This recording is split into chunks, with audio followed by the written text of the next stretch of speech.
¿Qué tal? ¿Cómo estás?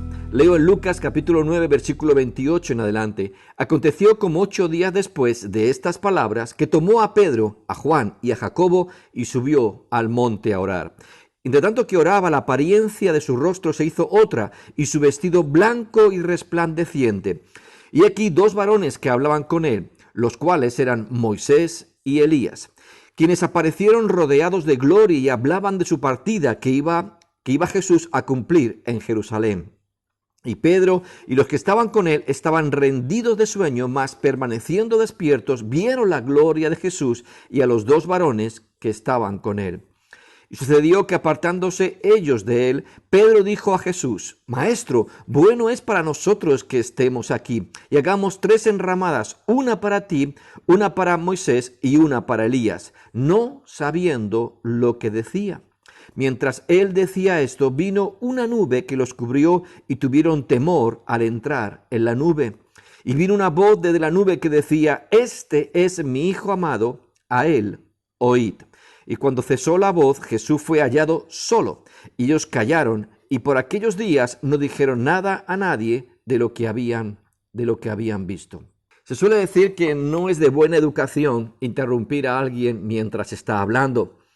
Si alguien está hablando y otro le interrumpe, tal vez le diríamos: calla, deja. Y entonces no permitiríamos que el que está hablando fuera interrumpido. Oye, porque no está bien, ¿no? Porque no es de buena educación. Pero aquí claramente Pedro es interrumpido. Él está hablando, pero la Biblia dice que no sabiendo lo que decía.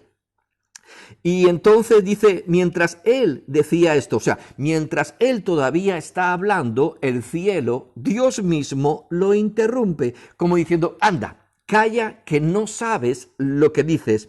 Permíteme que lo diga de esta manera, que estás diciendo tonterías. Estás poniendo al mismo nivel a mi hijo que comparándolo con Moisés y con Elías. No está al mismo nivel. Ellos están junto a él, pero dice después: a él oíd. Este es mi hijo amado, a él oíd. Sabemos que Moisés y Elías representaban toda esa carga de revelación, de escritura, de profecía, ¿verdad? Moisés representaba toda la ley, toda la ordenanza, mucho del pacto de Dios con el pueblo de Israel. Y también, pues, Elías podía representar toda esa carga, toda esa dimensión de enseñanza y de propósito, proféticamente hablando, que fue dado y revelado.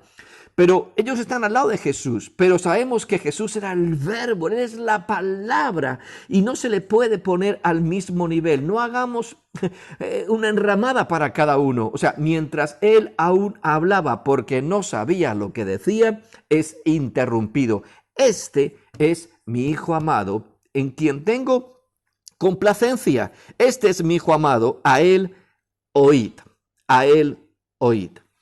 Esto es muy importante. Jesús dijo: id y hacer discípulos, enseñándoles que guarden todas las cosas que yo os he mandado. Y quiero utilizar esta enseñanza para llevarlo al terreno práctico de qué es lo que tenemos que hablar, cuál es el fundamento doctrinal de nuestra fe. Y tenemos que entender algo, es lo que Cristo Jesús habló. Qué bueno que tenemos toda la Escritura, desde Génesis hasta Apocalipsis. Pero te digo algo, podríamos en un momento dado prescindir de todo. Solamente hay algo que es suficiente para el cristiano, para aquel que ha puesto su fe en Cristo Jesús, para aquel que quiere vivir conforme a Cristo. Solamente es necesario los evangelios, entender, conocer todo lo que él habló, cómo vivió, intentar ver cómo era su persona, su identidad, cómo manifestó su identidad y adentrarnos en todo ese conocimiento, porque al fin y al cabo él dijo: id y hacer discípulos, enseñándoles que guarden todo lo que yo os he mandado. Insisto, en un momento dado, aunque es bueno y yo no estoy desdeñando nada, solamente sería necesario quedarnos con la instrucción, con la enseñanza y con la vivencia de Cristo Jesús. Hace poco o hace un tiempo me escribió un pastor hablando de cómo podría, contrarrestar, porque había mucha gente que no apreciaba o no quería darle importancia al Antiguo Testamento. Y por supuesto, todo es importante, toda la escritura ha sido inspirada por Dios para nuestra enseñanza, pero debemos tener algo muy claro. La vida del cristiano, la vida del creyente no se puede basar en función de lo que el Antiguo Testamento enseña si eso no ha sido validado en el Nuevo Testamento o si eso no ha sido validado por Cristo.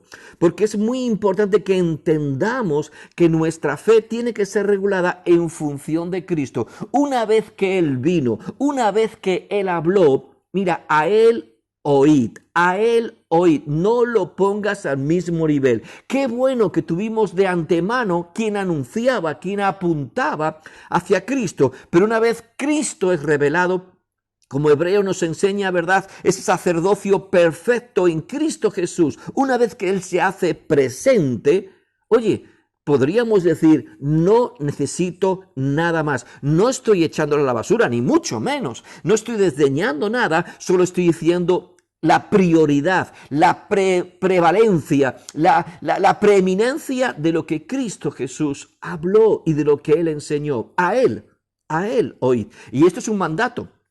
Estamos intentando rastrear, y si queremos rastrear todos los mandatos que Jesús estableció, aquí viene uno del mismo cielo. El Padre está hablando diciendo, oye, no te confundas, que no sabe lo que está diciendo, que no pongas a mi hijo al mismo nivel que Elías o al mismo nivel que Moisés, ni mucho menos a él oír, porque lo que estos hablaron, sea los profetas o Moisés o toda la enseñanza que podemos entender en el antiguo pacto, apuntaba o venía de Cristo mismo. Nadie habló por su propia invención o porque se le ocurrió algo. Fueron inspirados y el verbo se hizo presente.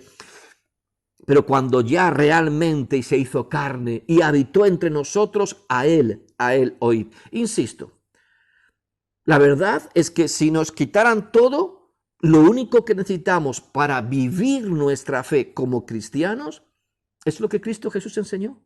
Es lo que Cristo Jesús vivió y adentrarnos y conocer profundamente todo lo que Él compartió. Porque, insisto, Él dijo, haced discípulos enseñándoles que guarden todo lo que yo os he mandado. Y esto es clave y primordial.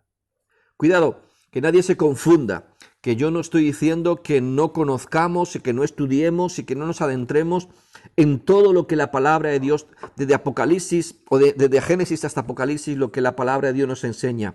Pero tenemos que tener algo claro, todo debe pivotar, todo debe tener como eje central, o sea, nuestra teología o nuestra doctrina o todo lo que enseñemos tiene que pivotar alrededor de Cristo. Tiene que ser muy cristocéntrico. Y todo aquello que no fue recogido por Cristo, que luego fue validado a través de la iglesia y por la vivencia en el Espíritu Santo, no tiene valor para nosotros. Es bueno como didáctica y como enseñanza, pero no para regular nuestros principios de fe. Dice la Biblia que, y cuando cesó la voz, Jesús fue hallado solo y ellos callaron. ¿Cuántas veces tenemos que callar? Tenemos que evaluar, porque realmente deberíamos preguntarnos, ¿lo que estoy hablando, a quién se lo he escuchado? Lo que creo, lo que enseño, lo que hablo, este ministerio de la palabra, de lo que yo estoy hablando, ¿a quién se lo he escuchado? Porque aquí se me está diciendo claramente, el cielo irrumpe incluso a Pedro porque no sabía lo que decía. Y tenemos que a veces preguntarnos si sabemos lo que estamos hablando. Y se le dice claramente, y se nos dice a cada uno de nosotros, a él oíd, para que lo que hablemos sea lo que a él y solo a él le hemos escuchado. Qué mandato tan importante, qué desafío.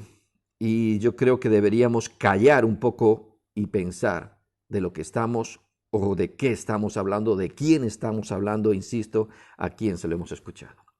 Que Dios te bendiga mucho.